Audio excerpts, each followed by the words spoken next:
Hi guys, and welcome to The Result Show. We are cracking through our brand new masterclass, Influencing Magically, and today we're going to be covering social proof. David, what are we going to be learning in this episode? Social proof, what we're going to be learning is we've got Malcolm Gladwell, outliers. 5% of any population are initiators, 95% are imitators. Yes. So therefore, 95% of people will not take action until they've seen somebody else. And so, we'll look at the science, if you like, behind social proof, and then look at examples of that, but also look at how we can go about using social proof in our business.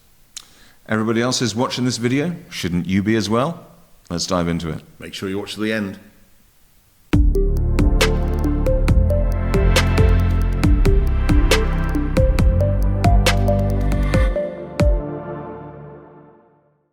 Hi guys, and let's dive into it. So we're here, episode 4 of Influencing Magically, and Today we are looking at social proof. Social proof, yeah. So, this is mentioned in Malcolm Gladwell's book, Outliers, where he says that in any particular population, 5% of people are initiators. Yes. 95% are imitators. So there's 95% of people are not comfortable taking the first step until they've seen somebody else taking that step. Yes. Another example is that surveys, canned laughter, which obviously they use a lot in the US. People hate canned laughter. But program producers still use canned laughter, even though the evidence is that people hate it. Why? Because what they've found is, even though people hate it, they laugh when they hear other people laughing, particularly if the content is particularly funny. Yes. Powerful did a research study, nursery school kids with a phobia of dogs. They showed these kids a 20-minute video of other kids playing with dogs, 20 minutes a day, for 4 days. And if I get the percentage right, 67% of people, of these kids who had got a phobia of dogs, after 4 days would get into a pen with a dog and play with a dog. So what we're basically looking at here is the power of, it's almost like herd mentality, isn't it? So it's like what the masses are doing is the right thing to do. Yeah. And also, but from the point of view of this, in terms of getting the results, it's how do you show that other people are taking the action which, people are doing? There's almost this, if Bob jumped off a cliff, would you? That's the kind of the sort of thing that's... Like the lemming mentality. It is. We see that it's almost like it doesn't work, because if a parent says to you, well, kind of like, if everybody jumped off a cliff, would you? Actually, the chances are you're far more likely to. Yeah. And, on Masses of Influence, I show people a video. Maybe we can find it. We can put the link in the description. Yeah. It's black and white, so it's quite old. It's American. It's candid camera. And a person gets into a lift. Everybody else in the lift is candid camera crew. Yes, so kind of like plants who are in on it. And they all, at the same time, turn 90 degrees. Then you see the person who's not the candid camera person do the same thing. Then they turn 90 degrees again. Then they turn 90 degrees again. Take their hats off. And it has canned laughter. Yes. But, we were doing a Masses of Influence, and it was at the Novotel in Hammersmith. A lot of my delegates, a lot of my students, because they've learnt NLP, are curious and they're experimental. So at lunchtime, they decided that they would reenact the experiment to see whether it would actually work in real life or whether it was staged from candid camera. Yes. And they filmed it on their iPhone. So I think it was about 4 of them in the lift in the Novotel. And this lady walks in And then they all turn, and she turns. They all turn again, she turns, and they did it like 3 or 4 times, because the Novatel's got quite a lot of flaws in it. And they actually filmed this where you see the doors open because it's this lady's floor. She rushes out of the lift. Then they filmed her. She's running down the corridor to her room, and her words, you can hear her go, "That was fucking weird." So it most definitely works in real life. I mean, the classic example, I think, is because when I explained social proof to people, I said, look, put it this way. If one person comes up to you and says your house is on fire, you probably go, yeah, right. If 10 people come up to you and tell you your house is on fire, then you're probably going to do something about it. Yeah. Because it's just that, it's almost like when it's one person versus you, it's kind of like you versus them. But when there are lots and lots and lots of people doing it, the subconscious, because again, we are, social animals, we've evolved as part of a tribe, and a lot of the, like the social things which happen are there for good reason. Yeah, if there's a tiger running towards you and everybody else runs away, then, try to keep up at least, if not outrun a few other folks. So there are lots of reasons why, as you grow up and as you develop, looking at what other people do is incredibly informative. But as with everything, it's a technology, it's a tool, it's a habit, and so it can then be either used for influence or manipulated, depending on what your desired outcome is. Yeah, and also you've got, and that's again one of Cialdini's studies measured. What he was looking around is, do we have social proof around uncertainty? So they set the scenario up. It's in the street, general public. They've worked it out so they can pump smoke from underneath the door. Yes. When there was only one person there, 75% of people would investigate to see why there was smoke there. Yes. When there was 3 people there, 38% of people would investigate. It's almost like it's almost like shared responsibility. Yes. Yeah. Now, when they did a situation where there was one real person and 2 plants who'd been told to ignore the smoke, only 10% of people actually did something about it. It's almost like and you'll know this because I've worked in environments like this, and I'm sure you will have it, Reuters and other places, where the rule is that it's either someone's job or it's no one's job. Yeah. And what a lot of people kind of fall into the trap of, especially these days where you've either got smaller teams or, it's a dynamic workplace, is they kind of assume that somebody will pick it up. But everybody else is doing that. And so you kind of get this thing where everything kind of falls between the ship and the key. Because remember, Cialdini also did, it wasn't a study, it was just a news report of this woman who was being chased by a murderer. And she was running around shouting for help for about half an hour. And there were hundreds of people, because it was like in a park and something, there was all these buildings back. Hundreds of people could hear her. And nobody went to her aid because they all assumed that somebody else would go and do it. Whereas had one person heard her, and knew that they were the only person to hear her, then they would have raised alarm, called the police, done something about it. So, and also I think it's a universal experience. You're driving along the motorway, and then the cars in front of you stop. Yes. And so you stood still, and you're thinking there must be an accident, whatever it may be. Then the cars start to move, and then they're all moving again at like the regular kind of speed, but there's nothing there. Yeah. And you go like, what happened? Well, when they've filmed it, aerial photography, what they've noticed is if somebody at the front slows down by 1 mile per hour, the person behind them slows down by 2. Yes. The person behind them slows down by 3, 4, 5, etc. To the point where standstill. Yeah. And then it starts moving again, but there was never any incident. Yeah, it's like a systemic feedback loop or whatever they would call it. Yep. you know, those sorts of studies. Yeah. So, you know, we can look at how do we use this in business. This comes down to testimonials, reviews. And it works, I mean, even to the point where there was one particular company, I think it was a travel company, that basically hired someone out in the Middle East or whatever to type in Yes. 5-star reviews. I think was it TripAdvisor, something like that.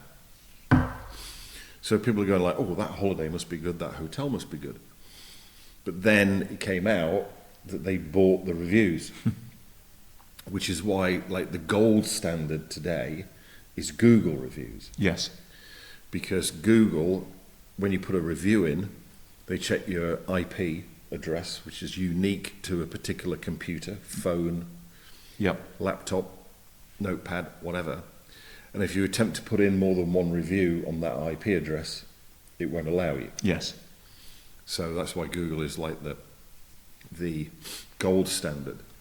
Because people can trust it. Then, you know, client testimonials on your website, what we know is video testimonials are more credible than written testimonials. Yes. And also the least credible is Mr. C, who's a Angered from Manchester. CEO or whatever, Yes. rather than the full name of the person, position and company, because people will check it out. Yeah. And, you know, we had this experience when James and I set up Fix My Mind. We were checking out the competition. As you do. Always a wise As move. you do. And there's one particular company, hypnotherapy company, very well respected, well known in the hypnotherapy market in London, which is where we were competing. And they had video testimonials. So I'm watching all these video testimonials, and I go, I know him. I recognize him. Mm-hmm. But then, you know, if you think about the tens of thousands of people that have been in front of me over 32 years of doing trainings, it's quite probable that somebody who's come and done a training with me would go and see a hypnotherapist. Or Yes. whatever. We're not suggesting that everybody who does David's trainings ends up in therapy, by the way. No. And then I watched another one, and I went, I know her. Then I watched another one, and I went, I know him. So now I'm getting curious. Then the other thing I noticed was that all of these people doing video testimonials were comfortable on camera, Which is quite unusual. which is very Yes, unusual. we film lots of video testimonials, and and you do people have to are wrangle people occasionally. Looking everywhere, and the last place they look is down the lens, right? So I thought, that's a bit odd. And we'd done a corporate training, and the company wanted us to do role plays for what we were teaching them. Yes. So we'd hired actors and actresses to do the role playing, and that's where I knew all of these people from. They were actors and actresses that we'd hired for this particular role play training, and so all of the videos were fake. I've occasionally seen that with, you know, if you're on a website and stuff like that, and it's not so the video ones, but there's ones where they've got the little picture in a circle, and you go, and you suddenly realise that, you know, it's an image that you've used because you got it off Unsplash or whatever, you know, 3 days before, and it's like, yeah, that's. Yeah. And, you know, when we do our big event, you know, the best year yet, what used to be called best year yet, this year we call it Achieve 2025. Biggest one of those we did was 400 people. It's a free event. Yeah.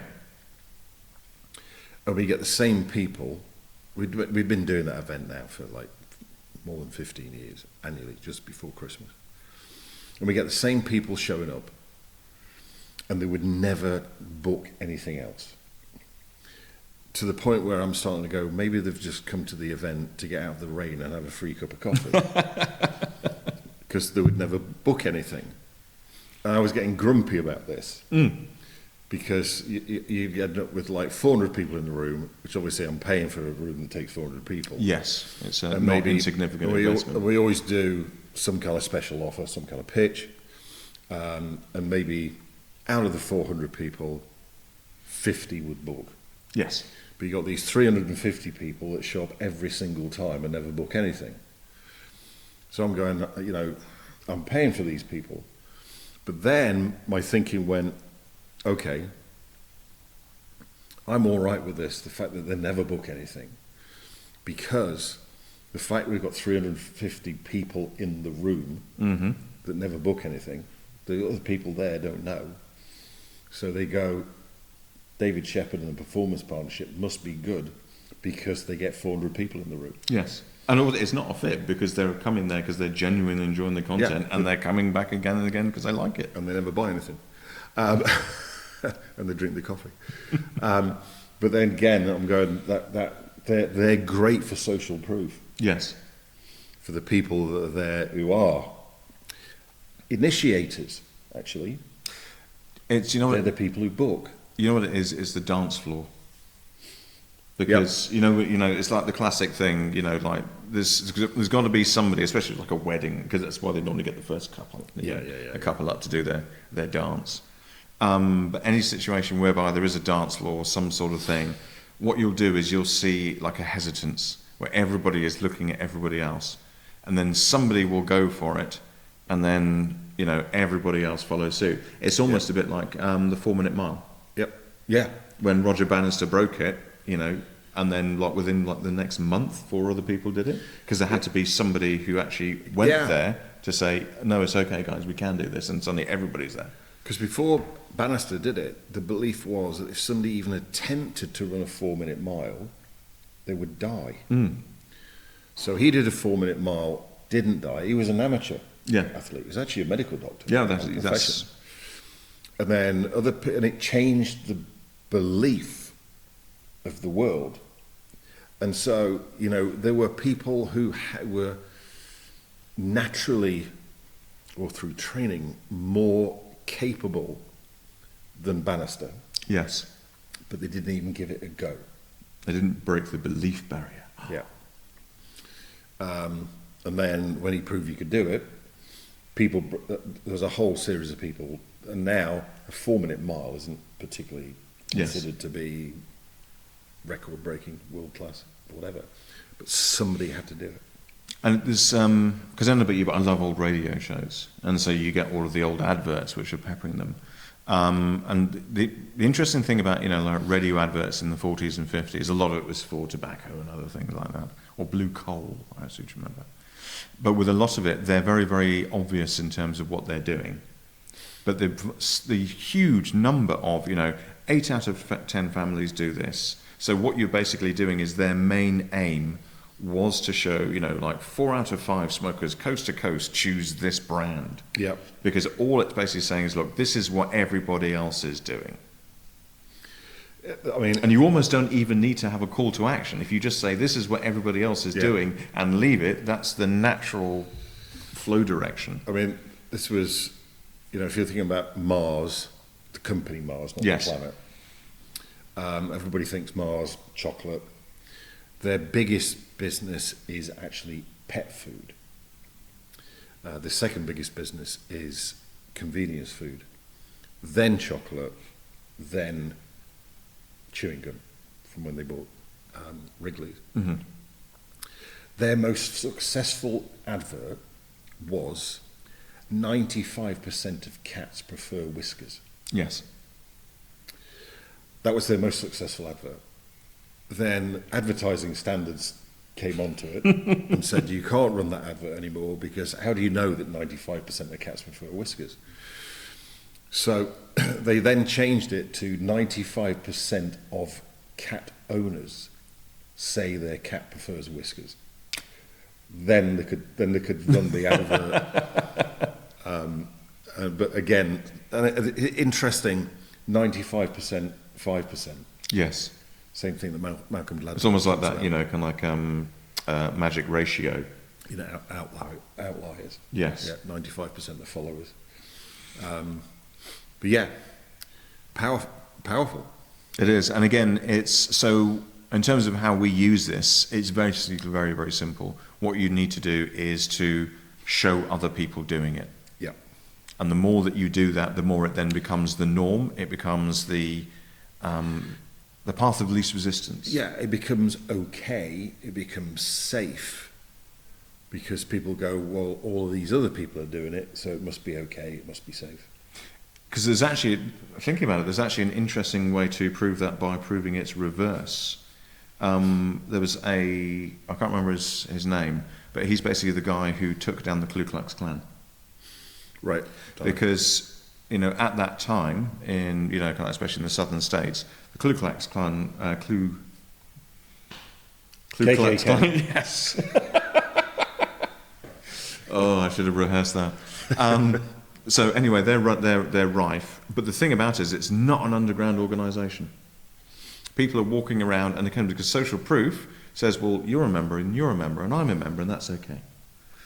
And what this guy did was he basically got inside the organisation and then he started to ridicule it. Right. So it became an object of fun. And then because people did not want to be associated with that, then they started to back away from it. And the more that people backed away, the faster that J curve kind of happened. Right. It's a bit like the adoption of things where you kind of see, something will happen, nobody will really pay much attention to it, and then suddenly it goes ballistic. Because what you're actually seeing is social proof reaching the tipping point. Yes. Where suddenly everybody is like, oh yeah, I like that, or I like that, or I do that, or I think that's a brilliant idea. Yeah. You've got two Malcolm Gladwell books there. Yes. You've got Outliers and you've got Tipping Point. Yeah. Which is where a certain percentage of a population, when it goes past the tipping point, which I believe is the square root of 2%, then everybody in the population does it. Yes. And the Maharishi Yogi organisation did a number of experiments with this to see if they could change global consciousness or the consciousness of an area by having people meditate. And they did one study in conjunction with NYPD, New York Police Department, in a particular area of New York.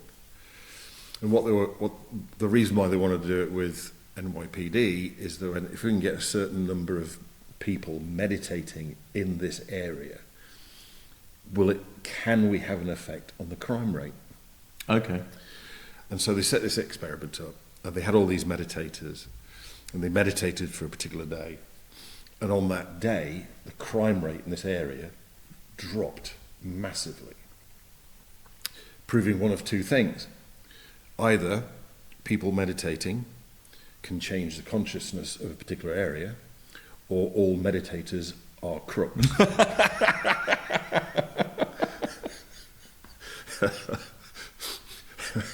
So they weren't out on the streets. Yes. But yeah, that's also, social proof tipping point from Malcolm Gladwell's. Yeah, on today, burglary tomorrow. Yes. Yes. Yeah, so there we go. Okay, so I think we've covered social proof. As always, if you've got any comments or questions, then either pop them into the comments box just below where you're seeing this, or indeed send us an email to podcast@theresultsshow.com. And join us next week where we are going to be looking at liking. Liking. I like the sound of that. Oh, right. So rapport, connection, basically how to build up the warm, fuzzy feelings that are the grease that basically helps any transaction, whether that be business, whether that be, kind of like friendship or family, just that I like you, so yes, we're going to do this.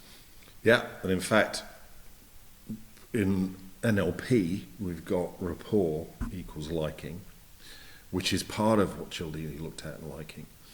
But in actual fact, from Cialdini's point of view, it goes beyond rapport and wanting to be like a person.